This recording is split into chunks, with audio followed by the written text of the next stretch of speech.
Cette vidéo est une sorte d'alerte parce que je pense qu'il y a un sujet assez grave et assez profond qui est présent dans notre communauté et comme d'habitude qu'on néglige et qui va finir par nous rejaillir au visage. J'ai l'impression qu'on est champion pour accuser l'Occident, pour accuser la France, pour accuser tout le monde de nos problèmes, mais qu'on n'a pas la lucidité nécessaire pour regarder ce que nous-mêmes nous faisons mal et qui plombe fortement notre pays. Il y a de cela quelques temps, si vous vous rappelez, il y a eu au Cameroun un événement assez choquant. Un jeune élève qui était encore au collège, qui a tué son enseignant avec une arme blanche. Je pense que c'était avec un couteau, quelque chose comme ça. Et cet événement-là, malheureusement, n'est pas le seul. La violence est de plus en plus présente au sein de la jeunesse.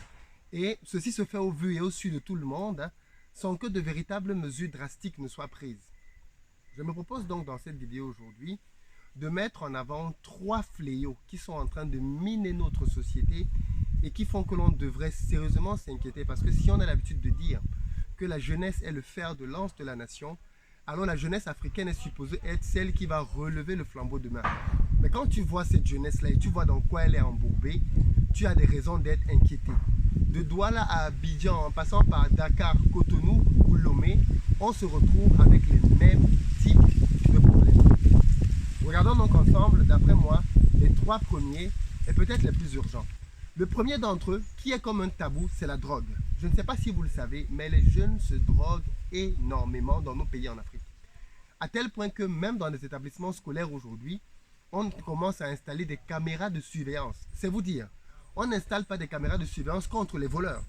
On installe des caméras de surveillance pour vérifier et essayer d'attraper le trafic de drogue dans les collèges et les lycées. On se croirait en pleine banlieue américaine ou même française. Eh bien non, on est clairement à Douala, à Yaoundé et dans d'autres territoires dans nos pays. Les jeunes se droguent énormément. Si vous avez quitté le pays il y a de cela quelques années, alors ce que je vous dis là peut vous sembler stupéfiant. Moi j'ai eu j'ai fait mes études ici dans les années 2000 et à mon époque il n'y avait pas de drogue. Il n'y avait pas de drogue et on parle d'un phénomène qui a lieu il y a moins de 20 ans. J'ai eu mon bac il y a moins de 20 ans. Et en à peine une dizaine d'années, la drogue s'est tellement répandue qu'aujourd'hui elle est devenue monnaie courante. Les jeunes se droguent énormément. Et ils ont plusieurs formes de drogue. Ils ont le tramol, ils ont ce qu'on appelle communément le banga, les herbes, ils ont des comprimés, ils ont tellement de manières différentes de se droguer. Aujourd'hui, envoyer votre enfant dans un lycée ou dans un collège n'est plus synonyme de l'envoyer dans un endroit où il va simplement aller étudier comme ça pouvait être le cas il y a encore quelques années.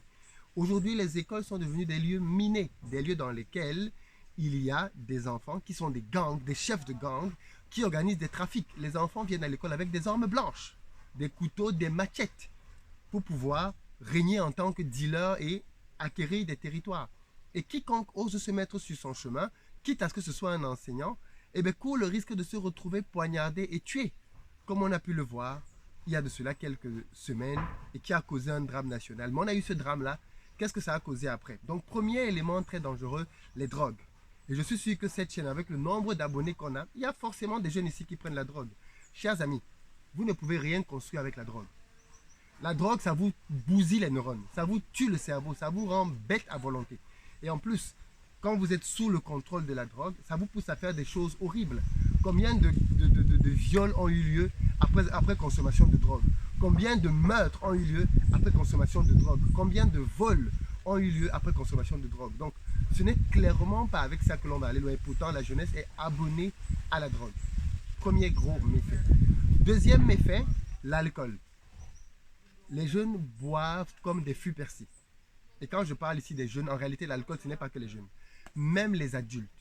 Figurez-vous que prenons le cas du Cameroun, qui est spécialiste pour avoir certains trophées. Le Cameroun, par exemple, les chiffres... Alors, j'ai parlé ici des grandes industries en Afrique, et je vous ai parlé des brasseries, en vous disant que les sociétés brassicoles brassaient énormément d'argent. Eh bien, il se trouve que dans un pays comme le Cameroun, qui est l'un des pays en Afrique francophone les plus prospères, eh bien, la 3e société la plus riche du pays est la société des brasseries du Cameroun, du groupe Castel français. Le groupe Castel a fait consommer, rien que l'année dernière et rien qu'au Cameroun, pour 650 milliards de francs CFA d'alcool. On parle de 1 milliard d'euros d'alcool pour une société dans un pays qui a 25 millions d'habitants. 25 millions d'habitants, vous pouvez retirer tous les nouveau-nés, tous les petits bébés, les enfants qui ont moins de 10 ans. C'est une grande partie de la population. Et vous pouvez vous retrouver avec à peine 15 millions de personnes. 15 millions de personnes qui consomment 1 milliard d'euros en consommation d'alcool. Il y a de cela quelques années, ce chiffre-là équivalait à 600 millions de litres. 600 millions de litres consommés par un seul peuple. Le Cameroun est le premier consommateur de vin Bordeaux dans le monde entier. Vin Bordeaux, vin français. Le Cameroun est le premier consommateur de champagne en Afrique. Et avec ça, vous voulez développer un peuple? Vous voulez développer un peuple avec qui? Avec quelle population? Des drogués et des alcooliques? Clairement pas. Tout ceci entraîne au troisième fléau que l'on voit ici, le sexe. Le sexe est devenu tellement monnaie courante. Maintenant, au Cameroun et dans d'autres pays, les enfants couchent à 14-15 ans. 14-15 ans, les enfants couchent. Et vous allez vous retrouver, parce que pour certains, c'est la liberté, non? Il faut être libre, les gens doivent être libres. 14-15 ans maintenant, donc, des filles, des gars couchent. Conclusion, des bébés à la pagaille. Parce que quand on vous dit que la population africaine est de plus en plus grande, vous pensez que qui fait ces bébés? Que ce sont des adultes qui ont des salaires responsables avec une femme et qui font 7-8 enfants? Non, malheureusement, c'est souvent des jeunes qui commencent à 15-16 ans à avoir le premier enfant, deuxième enfant, troisième, vous avez des gens à 20 ans à 4 enfants. 20 ans, 4 enfants et à arrêter les classes en quatrième. Vous allez bâtir quoi avec ça? Un jeune homme de 14-15 ans qui a déjà 2 enfants sur le dos à sa charge. Vous voulez qu'il aille encore à l'école comment? Il a la pression sociale, il a la pression familiale. Il doit arrêter l'école et se retrouver à travailler dans des petits chantiers. Parce qu'il faut qu'il puisse avoir un peu d'argent pour nourrir l'enfant qu'il a fait à sa copine de 14-15 ans. Où est-ce qu'on est en train d'aller? Ces choses-là se passent sous nos yeux et personne ne dit rien. Personne ne dit rien.